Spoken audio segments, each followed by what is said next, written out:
Hello friends, welcome back to my channel. My name is Natalia Leigh. I'm an indie author and freelance editor, and if I sound excited, it's because I am. Now, I have seen people punctuate dialogue in a variety of ways, and most of the time it's incorrect. So today I am going to teach you the best methods for punctuating direct discourse, aka spoken dialogue, in your novels. Okay, so my first tip, and probably the simplest of all these tips, is that spoken dialogue is enclosed in double quotation marks. And I know that in some different languages or cultures they handle this differently, but of course here on my channel we're talking about writing novels in English, and typically we're looking at like the American usage. British usage can be slightly different, but kind of across the board, we're looking at double quotation marks surrounding your quoted dialogue. Okay, tip number 2 is that a change in speaker is indicated by switching to a new paragraph. I have read many books by clients where all of the dialogue is squished together and there's no breaks, there's no paragraph breaks to indicate who is speaking. And if you don't have dialogue tags, that becomes almost impossible to understand. So whether or not you're using dialogue tags, and we can talk about dialogue tags at a different time and how to properly utilize those, if there is a change in speaker, make sure that you are starting that dialogue out in a new paragraph and you're not squishing all the dialogue spoken by different characters into the same paragraph, because that's going to become incredibly confusing for your readers. Okay, tip number 3. This is a fun one because not everybody knows this one. So let's say your character is going on and on and on. They're very long-winded and they have a lot to say. Sometimes that dialogue takes up multiple paragraphs, and when this happens, you want what's called opening. You want opening quotation marks at the beginning of each of those paragraphs, but you only need what's known as closing quotation marks at the end of the final paragraph. So for example, let's say your character has 3 paragraphs of dialogue. There are going to be opening quotation marks on all 3 paragraphs, but you only need closing quotation marks at the end of the final 3rd paragraph. This is one that I see missed a lot. Some people know this just because you'll see it in traditionally published books and it's something that we kind of pick up on. And if you want to know where I'm getting all of this information, it is from the Chicago Manual of Style. That is what I use for all of my editing clients. And I will I won't quote the entire passages because there's a lot of information and you have to pay for the Chicago Manual of Style if you want a subscription to it. So I'm not going to just go quoting all their material, but if you have the Chicago Manual of Style and you want to look up the sections, I will put kind of like the chapter and section numbers down below this video so you can go look it up if you're interested in getting more information on dialogue and punctuation. But you don't have to. I'm giving you the tips here today. It's just there if you have the Chicago Manual of Style and want to go check it out. Okay, tip number 4. This is another one that a lot of us know just because we have seen it so often in books, in traditionally published books, and that is quotes within quotes have single quotation marks. So if you have spoken dialogue and that's enclosed in the double quotation marks, if there is something quoted within that, then you're just going to be looking at the single. And sometimes this happens in reverse order. I'm not going to go over everything and all the ways this could happen, but essentially remember that with quotes within quotes, you're always going to switch off back and forth. So you will never have double quotes and then double quotes again. It's going to be double, single, and you're going to consistently switch off back and forth. All right, tip number 5 is that punctuation goes inside the quotation marks. So if your character is yelling something, then that exclamation mark is going inside your quotation marks. If they're asking a question, the question mark is inside the quotation marks. If they are, like if the sentence is continuing, then the comma inside the quotation marks. I've seen a lot of people do like the double quotation marks with a comma outside of the closing quotes. That's incorrect. You're going to want that comma on the inside of the quotes. And in the case of the dialogue being a full and complete sentence and you need to use a period to end it, that goes inside the quotation marks. I have seen so many people wanting to put especially periods and commas on the outside of their quotes, and that's incorrect. Just remember that your Punctuation is going inside your closing quotes. And of course, you guys, if you have additional questions about this kind of stuff, or if you just want somebody to handle it for you, remember, I am a full-time content editor, copy editor, and proofreader. You can come check me out at enchantedinkpublishing.com. Okay, moving on to the next tip. Okay, tip number 6. This is one that I also see messed up quite often, and that is, let's say you have dialogue, and of course I'll show this on the screen. Let's say you have a dialogue with a comma and the sentence is continuing. The next word following up that dialogue or the dialogue tag is going to be lowercase unless it's a proper noun, like somebody's name. If you have somebody's name, of course, it's always going to be capitalized. But if you have something like, "The weather is nice today," she said, the word "she" needs to be lowercase. I've seen a ton of people wanting to make that an uppercase, but that is just not correct because the dialogue tag and the dialogue work together to make one full sentence. So you have dialogue with a dialogue tag, and it's going to be lowercase unless it's a proper noun. Okay, tip number 7. I love this one because it's something that a lot of people don't know.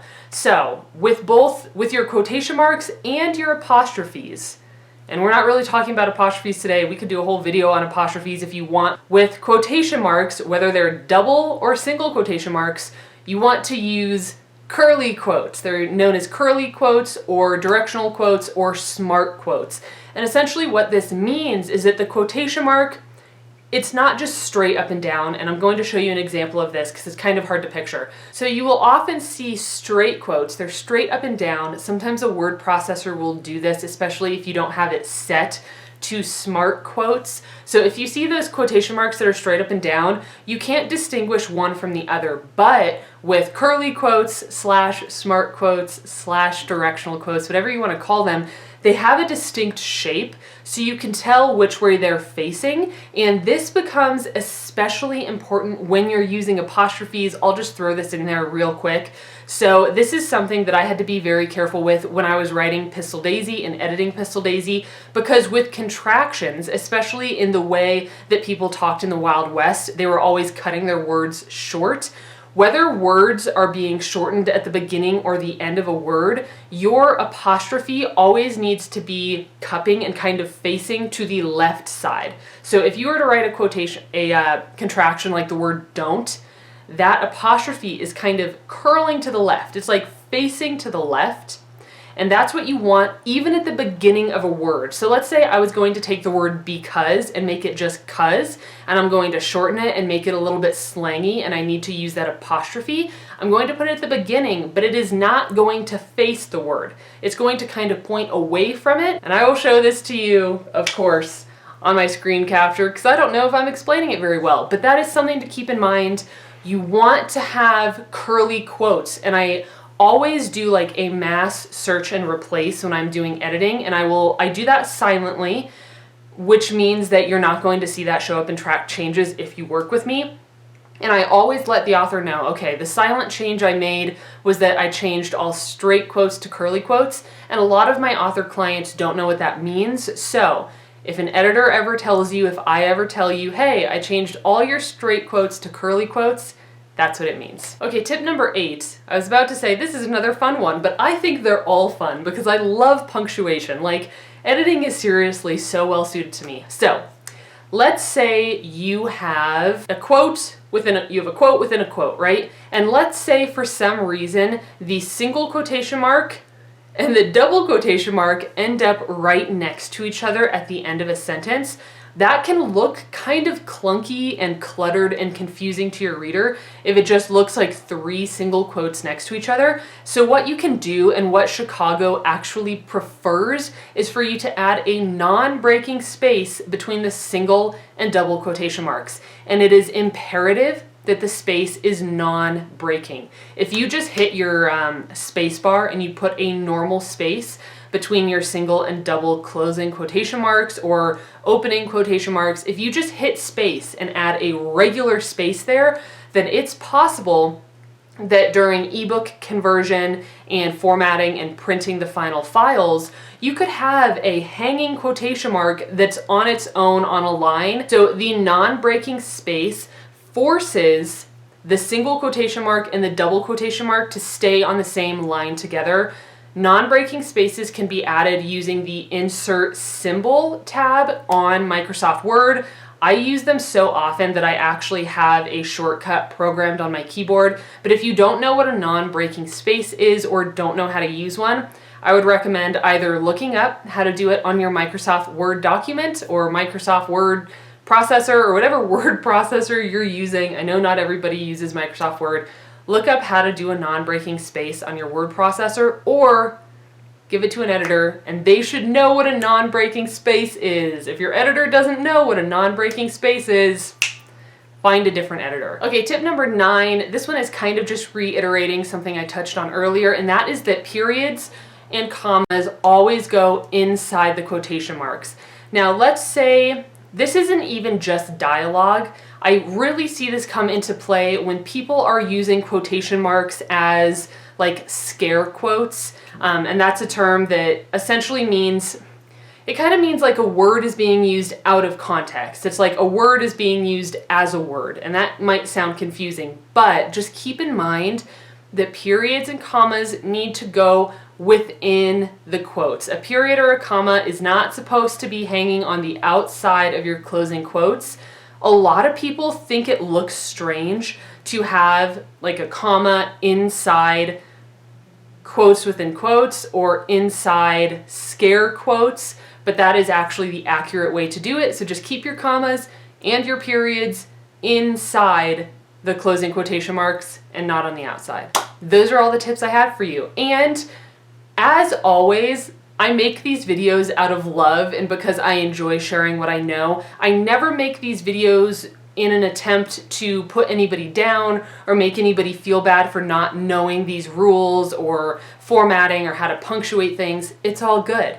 That's why I'm making them for you. So if you didn't know any of these things, hopefully I was able to teach you something new today and give you a few more tips. If you have questions about how to punctuate other parts of your novel, specific punctuation questions like with apostrophes, like whatever it is. If you have questions for me or if you have ideas for more videos kind of within my editing series, you can always let me know in the comments down below. I keep an eye there and I have an ongoing list of video topics to make for you guys. So I hope you enjoyed this kind of crash course on punctuating dialogue. I know I definitely enjoyed sitting down and talking about it, and please keep in mind I will have the chapters and sections of the Chicago Manual of Style listed down below if you have that style guide and want to read up on it a little bit more yourself. If you don't have the style guide, no worries. Your editor should have it for you. Okay everybody, have a wonderful rest of your day and I will see you in my next video.